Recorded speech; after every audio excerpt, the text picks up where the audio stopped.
할렐루야. 서로 평강의 복을 기원하는 마음으로 샬롬 인사 나누시기 바랍니다. 샬롬. 샬롬.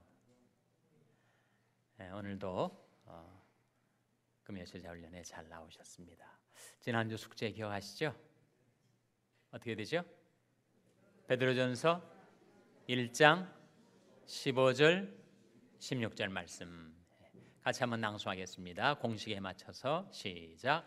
베드로전서 1장 15절 16절 말씀.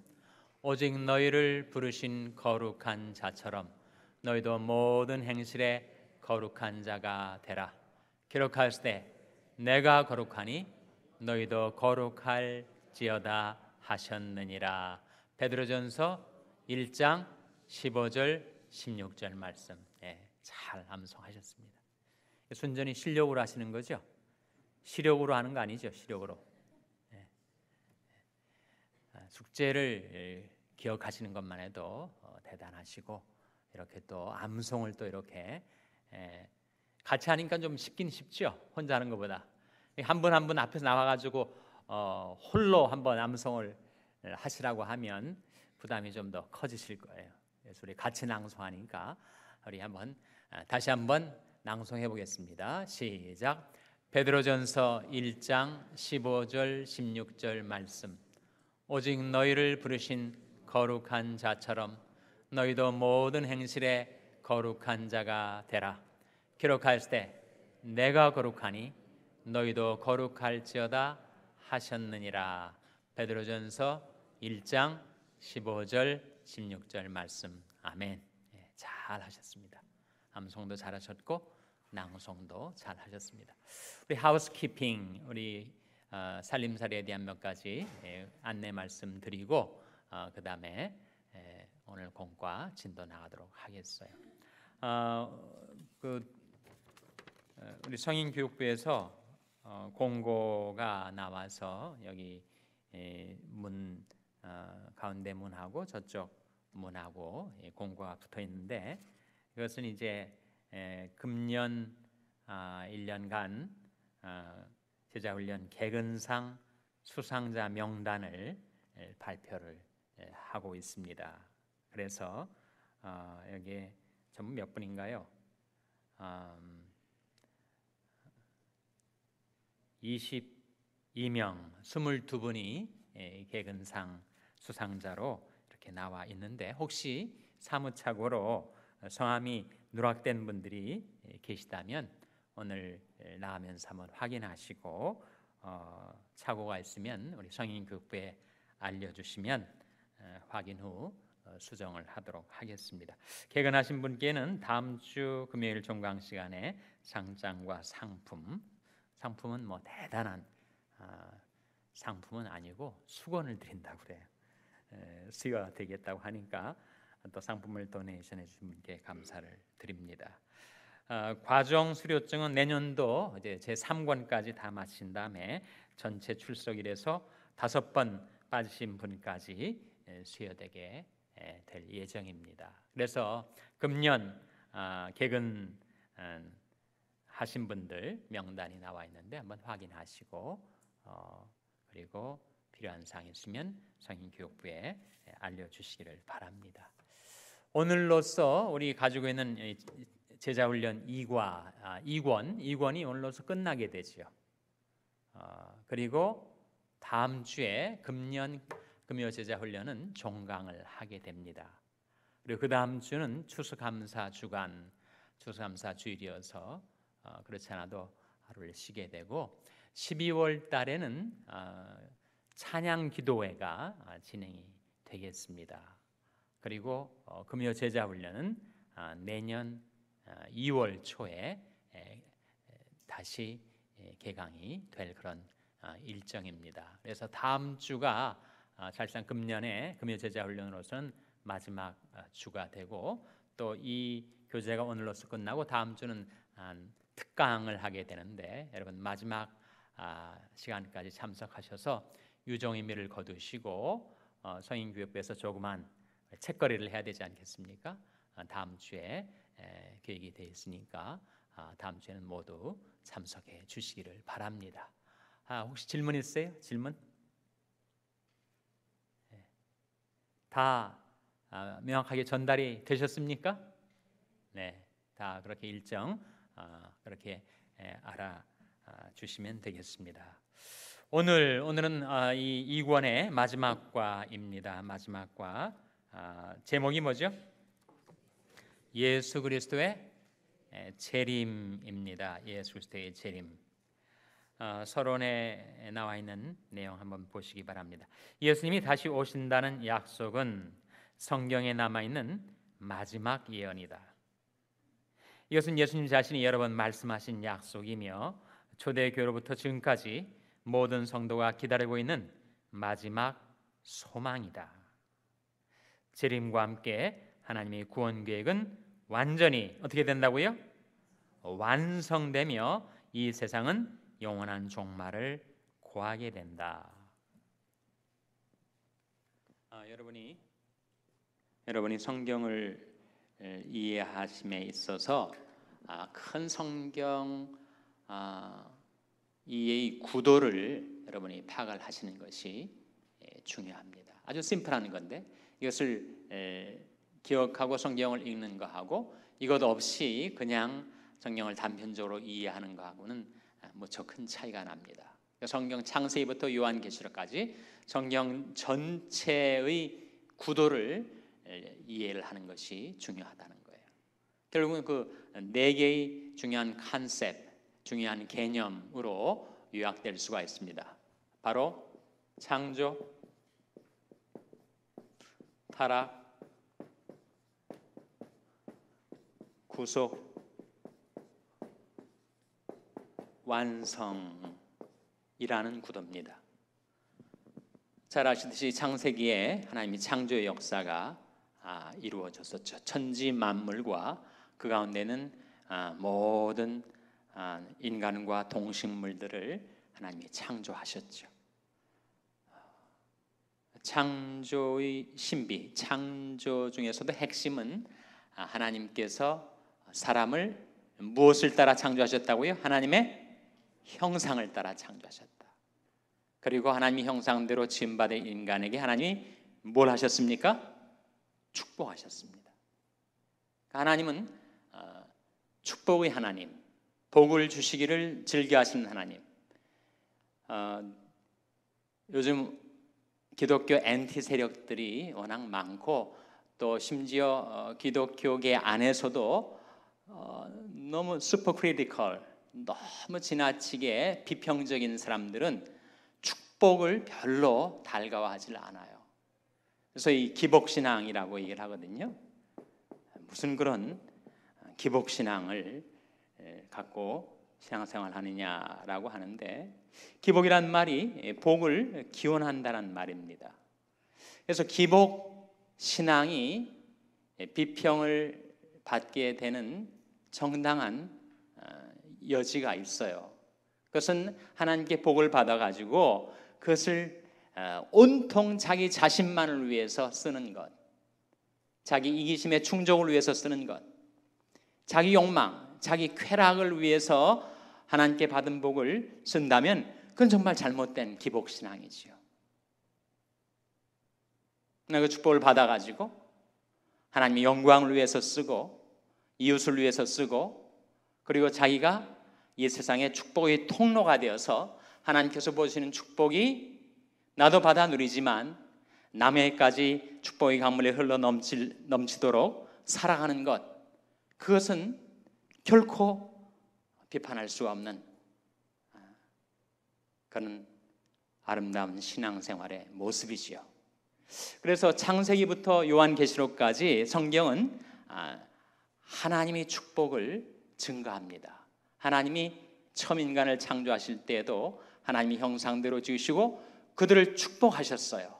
생육하고 번성하고 땅에 충만하고 땅을 정복하라. 하나님께서 축복하셔서 그렇게 인간이 땅에 번성을 하게 된 것입니다. 그리고 하나님이 지으시고 맡기신 만물의 청지기가 바로 스티워드죠.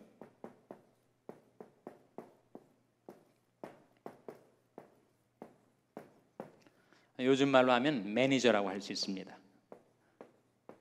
그러니까 오너는 하나님이시고 만물에 하나님께서 우리 인간에게 하나님이 주신 것을 잘 관리하도록 맡겨주셨죠. 그래서 하나님의 형상으로 지음받은 그 사실에 두 가지 중대한 의미가 있는데, 하나는 인간이 하나님과 교제를 나눌 수 있다. 같은 형상으로 존재하기 때문에 하나님과의 사귐이 가능하다 하는 것이 첫째. 그리고 하나님 형상으로 지음받은 인간에게 만물을 돌볼 수 있는 스튜어드십을 주셨다. 청지기직을 부여하셨다. 그래서 창세기 1장부터 축복이 나옵니다. 요한계시록 22장까지 축복이 나와요. 하나님 축복의 강물이 면면이 넘쳐 흐르고 있는 겁니다.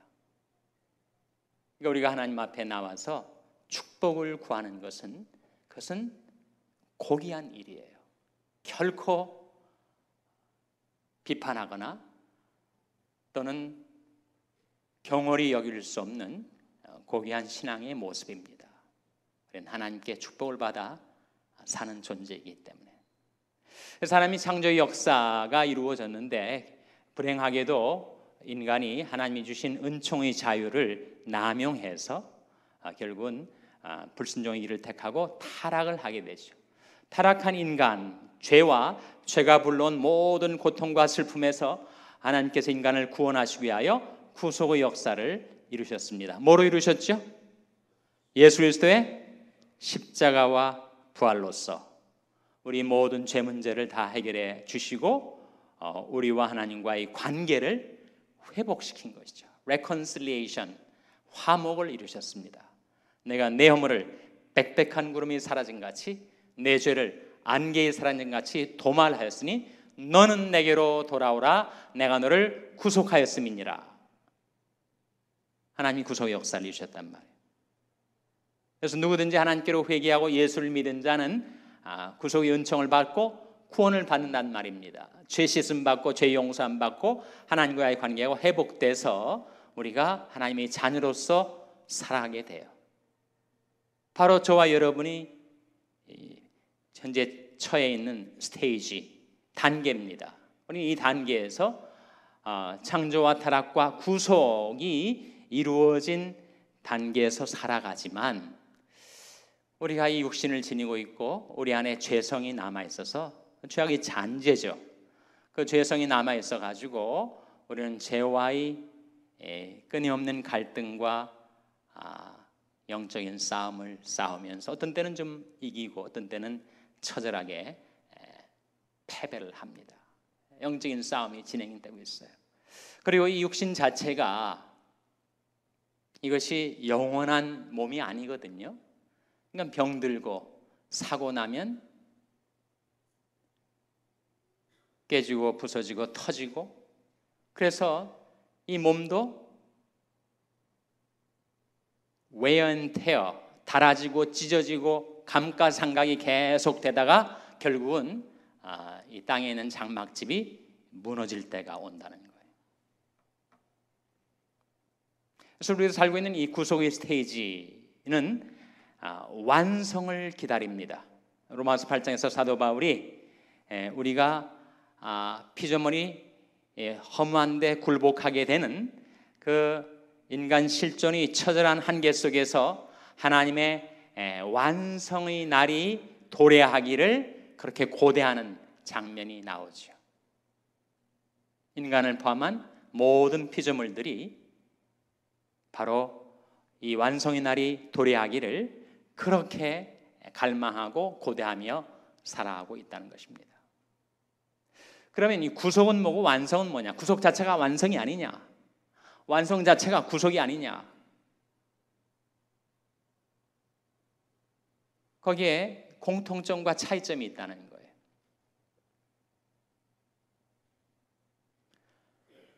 구속은 우리 안에 이루어진 영적인 실제입니다. 그 영적인 실제가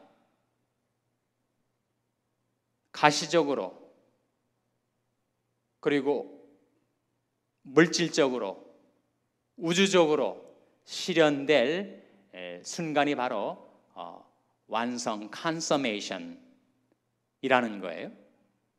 이 완성은 언제 이루어지는 때입니까? 언제죠? 예수 그리스도께서 재림하실 때. 오늘 이 2권 마지막과의 주제가 예수 그리스도의 재림인데, 바로 예수 그리스도께서 재림하실 때 그때 인류 역사의 종말이 이루어지고, 그리고 영적으로 구속받은 인간의 몸까지 구속되게 된다. 성경에 몸의 구속을 기다리노라 하는 말씀이 의미가 바로 그것입니다. 우리 영은 구속받아서 우리 영혼은 죄 씻음 받고 구원받은 하나님의 자녀의 영혼이지만, 우리 타락한, 그래서 육신의 죄성이 우리에게 남아있고, 이 몸은 영원히 우리가 가지고 살 수 있는 몸이 아니라 사고 나면 깨어지고 병들면 죽게 되는 그러한 몸인데, 완성은 무엇인가? 영적으로 이루어진 구속을 몸적으로도, 그리고 물질계에 있어서도, 영계뿐만 아니라 그리고 온 우주적으로 그것이 완전히 실현되는 그날이 바로 예수 그리스도의 재림의 때다.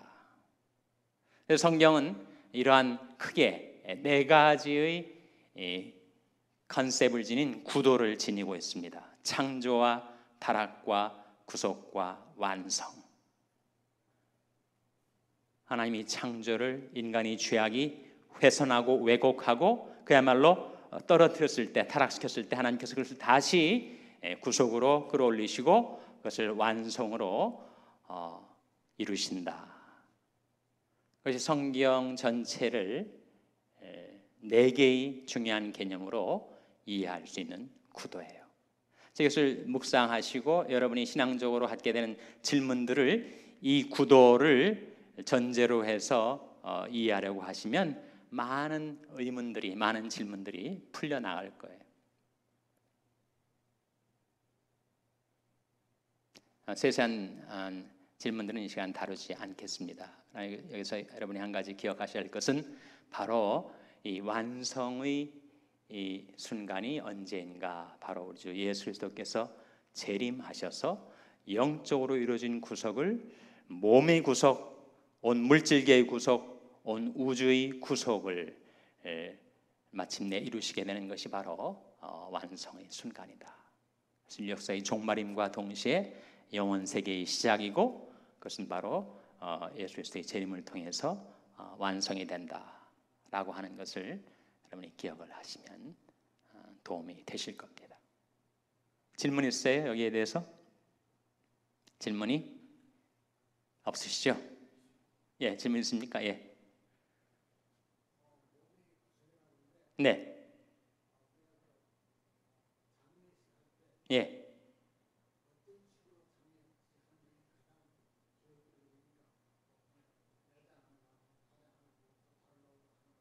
네.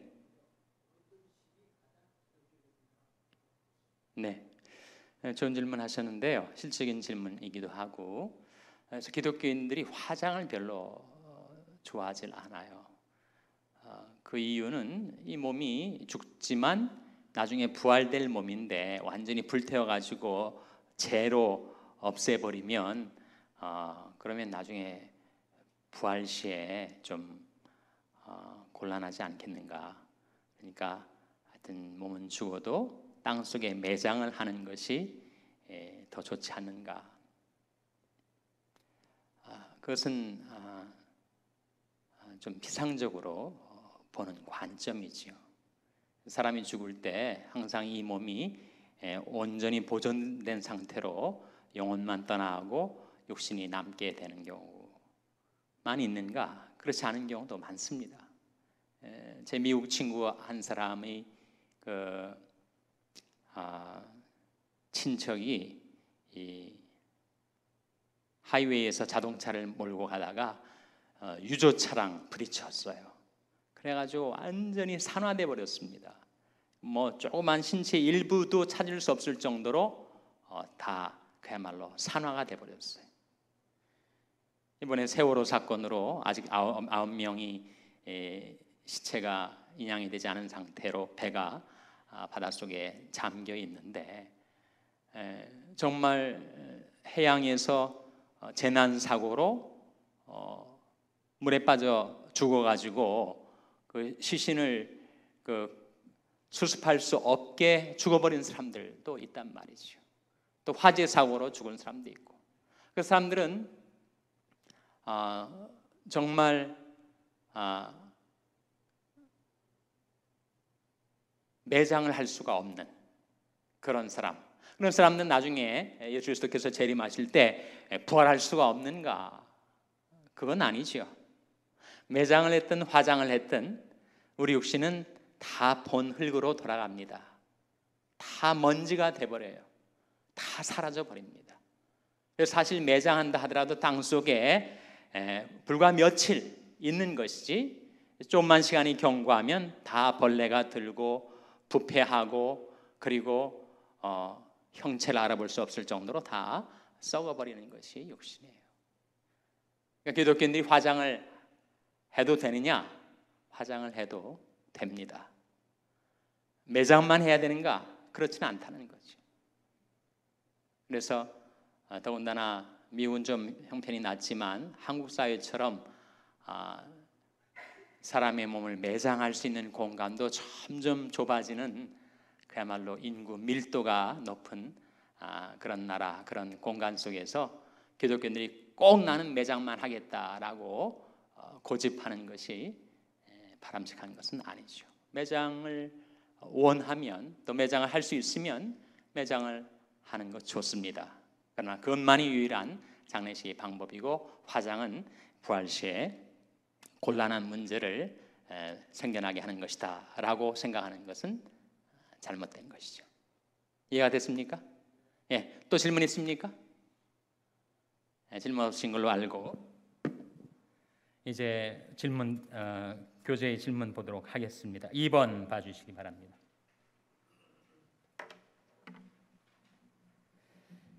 2번, 재림을 기다리는 그리스도인들에게 주시는 주님의 경고가 무엇인지 마태복음 24장 36절에서 39절 말씀을 가지고 대답하라.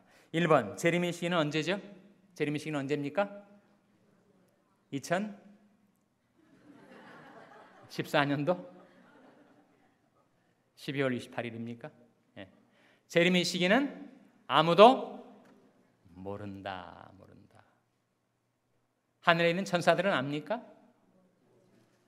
하나님의 아들은 아시나요? 주님이 언제 다시 오실는지 하는 것은 아무도 모릅니다. 하늘의 천사들도 모르고 아들도 모르고 누구만 아신다고요? 아버지만 아세요. 그리고 아버지는 그것을 오묘한 비밀로 붙여두셨습니다. 그래서 지금까지 인간은 특히 이 재림에 대해서 너무 호기심이 많고, 그래서 사람들은 재림을 앞두고 인간이 어떻게 경건하게 살아야 될까 하는 관심보다는 뭔가 이 우주의 신비를 풀어내는 코드가 있을 것이다. 재림의 시점을 캘린더상에 딱 찍어낼 수 있는 무슨 신비를 푸는 열쇠가 있을 것이다. 그 열쇠를 어디서 찾을 수가 있는가? 그것에 더 관심이 많았어요.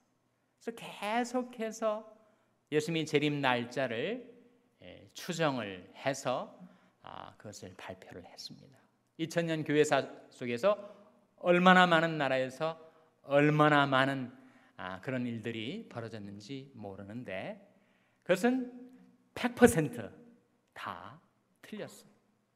최근에 우리가 살고 있는 미국 땅의 패밀리 라디오의 하롤드 캠핑이라는 사람이 예수님의 재림 날짜를 또 예언했다가 이루어지지 않으니까 예수님이 영적으로만 재림했고, 그리고 앞으로 5개월 후에 실제로 예수님이 가시적으로 재림할 것이다. 5개월이 지났는데 또 재림이 이루어지지 않았거든요. 그래서 지금까지 예수님이 재림을 얘기한 사람들, 한국에서도 1992년입니까? 다가올 미래를 대비하라. 거기에서 다자와 미자를 따가지고 다미선교회 이장님이라는 사람이 예수님이 재림 날짜를 선포하고 사람들이 자기 가게, 자기 직장 다 때려치고 팔고 전부 모여들었어요. 무슨 옷을 입었을까요? 하얀 옷을 입었습니다. 희한하게 그렇게 재림을 얘기하는 이단들이 사람들에게 하얀 옷을 또 입혀요. 학생들이 공부는 안 하고 다 학업을 중단하고 학교를 자퇴하고 전부 모여가지고 이제 오늘 밤에 예수님이 재림하시니까 예수님 맞을 준비를 해야 된다. 근데 그날 차정 땡 하고 시간이 예언했던 시간이 지났는데 아무런 일이 이루어지지 않은 겁니다. 그래서 누구든지 예수님이 이때 재림한다라고 날짜와 시간을 말하는 사람이 있다면 그는 바로 이단이 되는 거죠. 그래서 예수님이 하신 이 말씀과 정면으로 위배가 되기 때문입니다.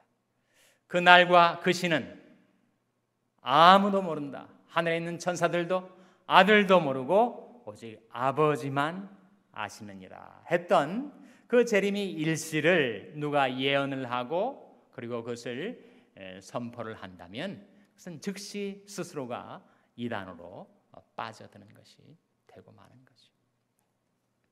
2번, 재림이 정확한 일시를 비밀로 남겨두신 이유가 어디에 있을까? 어디에 있을까요, 여러분? 인간이 방탕하게 살지 않도록 언제 오실는지 모르니까 늘 준비하며 깨어 살도록 늘 경성하고 준비하게 하기 위함이었습니다. 3번, 노아 시대에 있었던 형편 두 가지. 하나는 그들이 무슨 살인죄, 간음죄, 방화죄, 흉악한 죄악들을 많이 저질렀다. 그 시대의 시대상을 그렇게 말하고 있지 않고 뭐 하고 있습니까? 그들이 먹고 마시고 시집가고 장가하고 사고 팔고 심고 집을 짓더니 다 어떤 거예요? 그 자체가 도덕적으로 타락하고 그리고 죄악된 것이 아니라는 거예요. 대신 문제가 무엇입니까? 그들이 일상에 너무 매몰이 돼가지고 전혀 하늘을 바라보지 못하고 하나님을 기억하지 못하고 그 일상 속에 완전히 파묻혀서 자신에게 종말이 언제 다가올지를 준비하지 않고 살았던 것이 문제입니다. 그래서 일상의 매몰과 종말을 대비치 않았던 두 가지로 요약할 수가 있겠죠.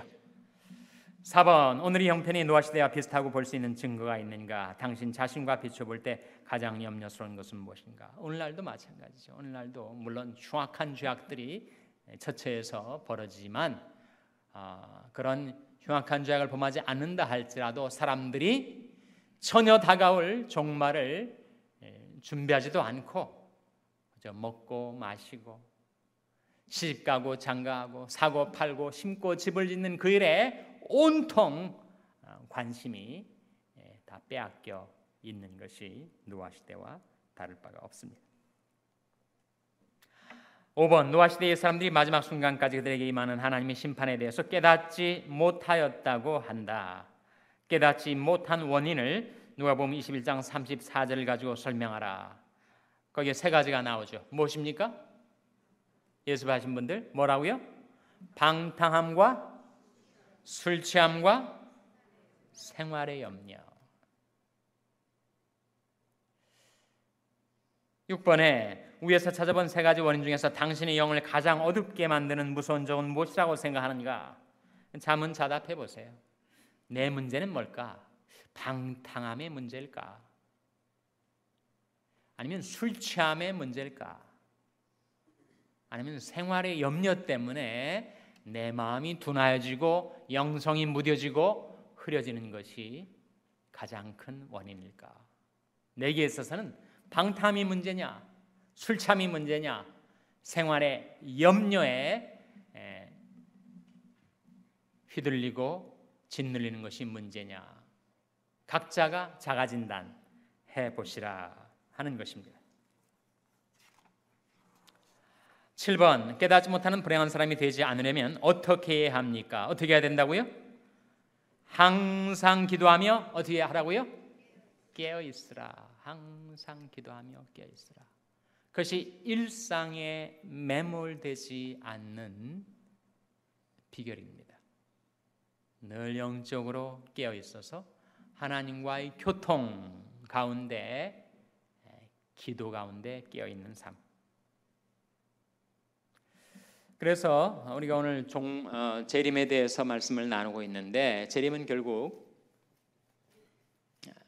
종말에 관한 이야기죠. 종말.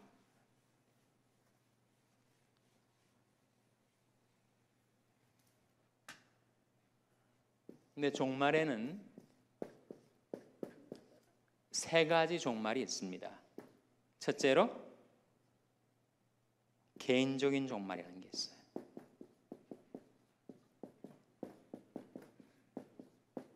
둘째로 역사적인 종말이라는 게 있습니다. 셋째로 우주적인 종말 있습니다. 개인적인 종말이 뭐죠?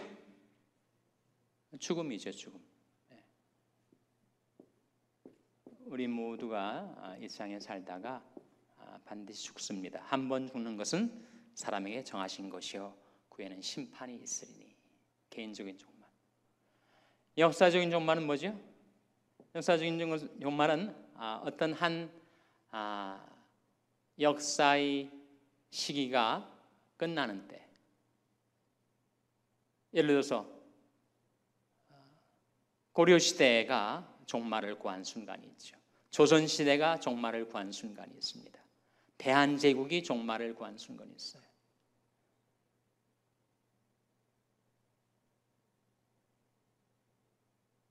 유신체제가 1979년 10월 26일 날 종말을 구했습니다.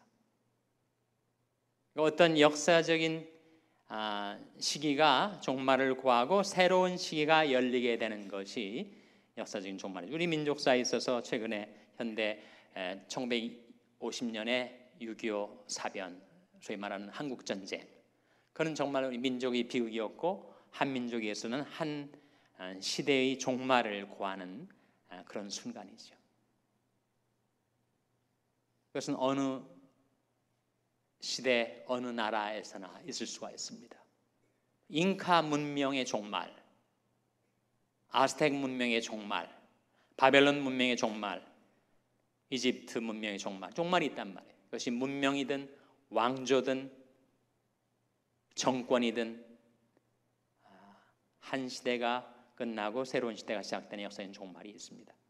그리고 우주적인 종말, 이건 뭘 가리키죠? 우주적인 종말은 바로 예수 그리스도의 재림으로 이루어지는 인류 전 역사의 종말, 온 우주에 임팩트를 주는 그런 우주적인 사건, 카스믹 이벤트로서의 우주적인 종말은 바로 예수 그리스도의 재림, 아까 우리가 말씀했던 창조, 타락, 구속, 완성의 구도에서 볼 때 그 컨서메이션에 해당되는 종말입니다. 우리가 살고 있는 지금 2014년 미국 땅에 살고 있는 우리들에게 역사적인 종말이 있을까 없을까 잘 모르죠. 우리가 최소한 오바마 정부가 2년 후에 종말을 구하겠죠. 과연 그야말로 역사적인 대격변이 이루어지는 그런 종말이 우리가 살고 있는 이 시대에 가까운 미래에 있을지 없을지는 모르겠어요. 그러나 확실한 것은 이 두 종말입니다. 개인적인 종말과 우주적인 종말은 반드시 우리에게 다가옵니다. 이 두 가지 중에서 어느 것이 내게 먼저 다가올지, 과연 내가 살고 있는 앞으로 내가 10년을 더 살지 30년을 더 살지를 모르지만 그 사이에 예수님이 오실까 재림하실까, 그럼 우주적인 종말이 개인적인 종말보다 먼저 오는 거가 되겠죠. 그 날과 시를 단정할 수는 없지만 그러나 가능성을 놓고 볼 때 아마도 우주적인 종말이 오기 전에 개인적인 종말을 맞이할 가능성이 높겠죠. 그래서 그것이 어떤 종말이든 우리는 종말을 준비하며 살아야 됩니다. 우리 교회 교인인데 북가주에 있었던, 최근에 있어서 신문에 났더라고요. 그래서 그분이 저한테 자기 가족 당한 일을 보여주면서 제가 말씀을 증거할 때 참고 자료로 써도 좋다 이렇게 얘기를 하셔가지고 제가 여러분 이야기를 하는 건데, 우리 교인 한 분이 막내 여동생 남편이 이제 그 부부가 등산을 가셨대요. 북가주에 다른 부부하고 4명이. 그래서 등산을 가기 위해서 어느 지역에 도착을 했는데 곤충 강도가 다가오는 거예요. 돈 다 내놓으라, 돈 다 내주고, 자동차 키 내놓으라, 자동차 키 주고, 순순히 다 따라줬는데 이 사람이 조그만 권총을 가지고 이 머리에다 대고 부인이 보는 앞에서 그냥 쏴버린 거예요. 즉사를 해버렸어요. 어떻게 이렇게 황당한 일이 일어났으며, 자기 보는 앞에서 남편이 죽음을 목격한 이 부인이 받은 정신 충격은 얼마나 엄청났겠습니까? 오늘날 미국과 같은 이런 세계 최첨단의 문명을 자랑하는 미국과 같은 나라에서도 그런 일이 이루어질 수 있는가? 그런 일이 비일비재하게 일어난다는 거예요. 그래서 종말에 대해서 우리는 false security에서 살고 있습니다.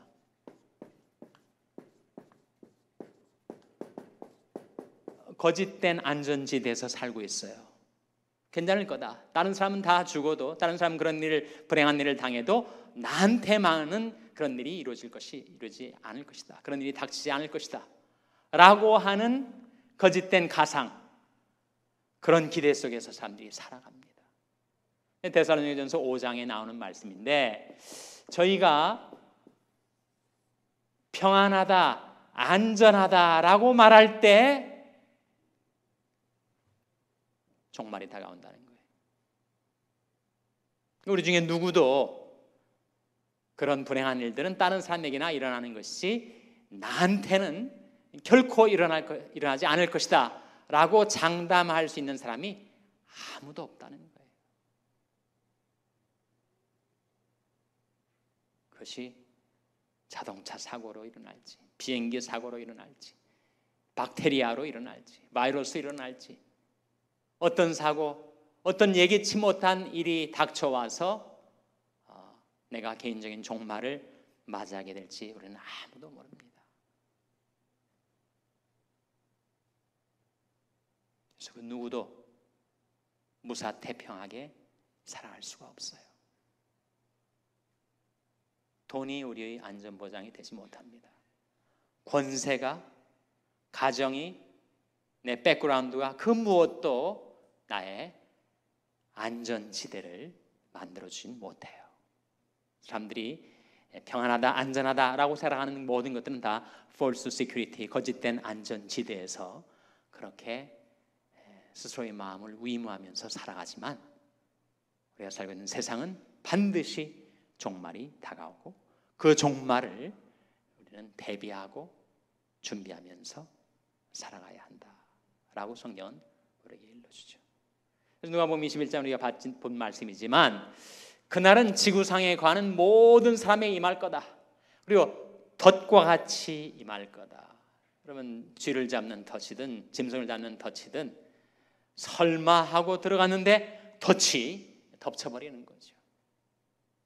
재앙의 날이 호련히 다가와서 거기서 헤어나오지 못하고 결국 종말을 맞이하는 경우가 많이 있습니다. 나만은 예외이겠거니 그 누구도 그렇게 생각할 수가 없다는 거죠. 그래서 어떻게 종말을 대비하며 살아갈 수 있단 말인가? 예수님께서 말씀하시지 않습니까? 방탕함과 술 취함과 생활의 염려가 너희 마음을 둔하게 하지 않도록 하고 항상 기도하며 깨어 있으라. 그것이 바로 종말을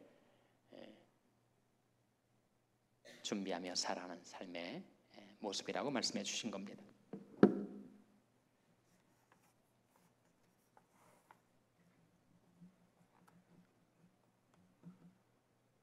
데살로니가전서 4장 말씀 3번 질문이죠. 126페이지입니다. 3번. 예수님께서 다시 오실 때 우리에게 어떠한 일들이 일어나는가? 데살로니가전서 4장 13절에서 17절 중심으로 검토하라. 예수 안에서 자는 자들은 누구이며 살아남은 자들은 누구인가? 자는 자들이 누구죠? 예수 믿고 죽은 사람. 살아남은 자들은 누구인가? 예수님 당시에 예수님 재림할 그 순간에 죽지 않고 살아 있을 사람들. 2번, 예수 안에서 자는 자들에겐 재림 시에 어떤 일이 일어나는가? 그들이 죽었던 몸이 호련히 변하여 부활하게 될 것이다. 그러면 3번, 재림시까지 생존한 성도는 어떻게 되는가? 이번에 죽었던 자들은 살아나지만 그 당시 살아있던 사람들은 어떻게 된다고요? 살아있던 사람 역시 호련히 그들이 영광스러운 그리스도의 부활의 몸으로 변형이 되어서 공중으로 끌어올려 예수 그리스도를 만나게 될 것이다 라고 말씀하고 있습니다.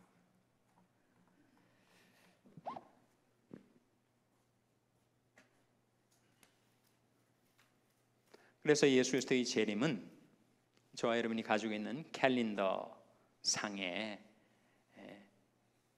우리는 그 날과 시를 모르지만 그것은 허공에 그야말로 무슨 구름이나 연기가 둥둥 떠다니듯이 그렇게 허황되고 가상적인 그런 사건이 아니라 인류 역사의 캘린더에 찍혀질 분명한 역사적인 사건, 우주적인 사건이 될 것이다.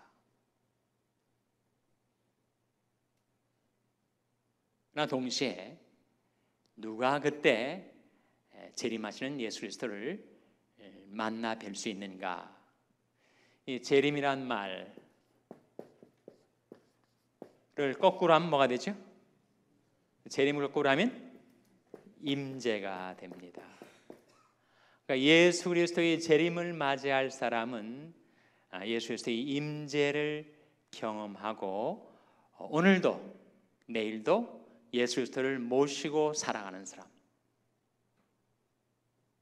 재림과 임재. 희한하게도 물론 한자는 림자는 똑같습니다. 이것은 다시 제자고 있을 제자인데 이 재림이란 말을 신약 성경에 쓰여진 헬라어로 파루시아라고 해요. 파루시아.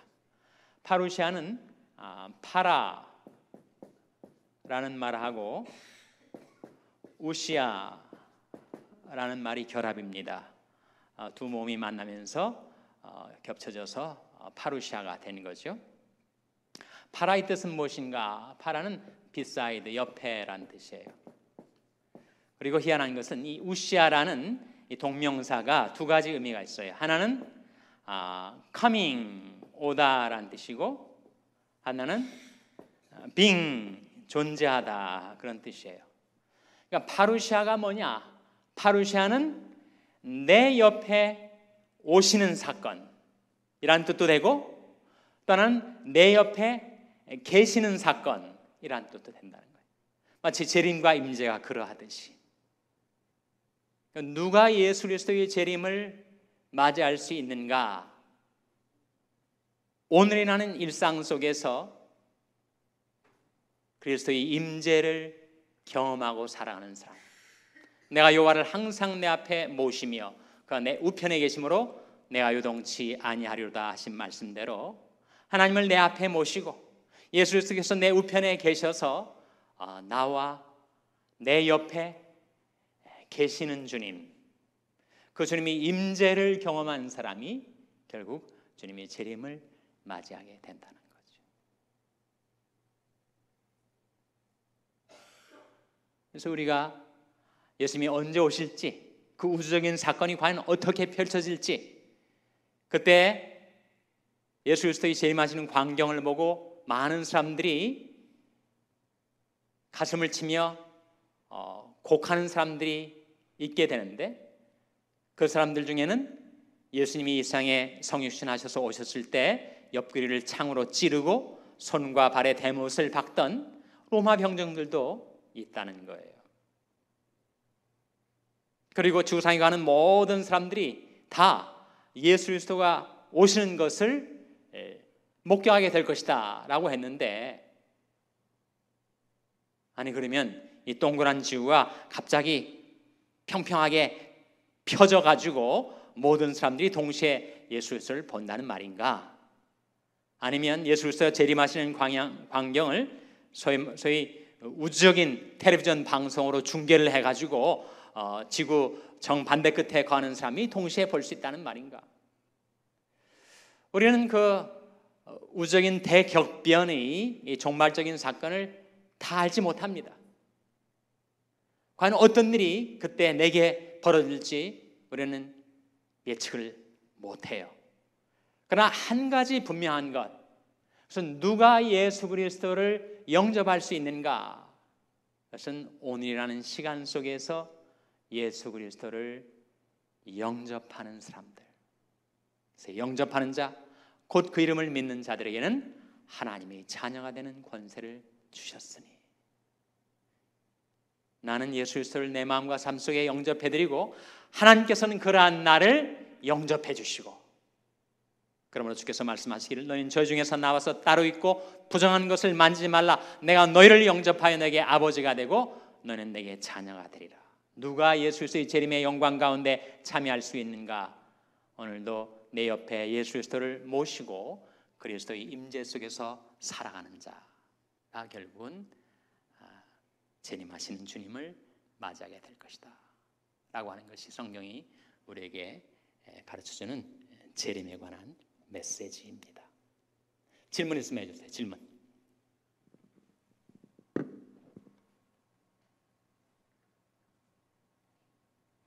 질문 없으시죠? 예. 그러면 오늘 우리 공과는 이것으로 마치도록 하겠고요. 128페이지에 옥하는 목사님이 교리 요약해 놓은 것, 그리고 그 옆에 페이지 건전한 종말 신앙에 대해서 옥하는 목사님이 쓴 것, 여러분 참고로 읽어 두시기를 바랍니다. 다시 한번 하우스키핑 말씀드리면, 오늘로써 이제 2권이 끝나게 되고 이제 3권은 내년 2월부터 시작을 하게 되겠고, 다음 주에는 특강의 시간을 갖게 되겠고, 다음 주로서 금년이 금요제자훈련은 종강을 하게 되고, 12월 한 달 동안은 찬양 기도회가 이어지게 되겠습니다. 그리고 금년 한 해 동안에 꾸준히 개근을 하셨던 22분의 명단이 지금 두 문에 부착되어 있는데 확인하시고 착오하였으면 우리 성인교육부 이덕영 집사님 손을 들어주세요. 어디 계십니까? 네, 저기 계신 이덕영 집사님한테 확인을 해주시면 되겠습니다. 다 같이 기도하시겠습니다. 아버지 하나님, 암송 구절은 이겁니다. 누가복음 21장 34절입니다. 누가복음 21장 34절 다음 주 암송 구절입니다.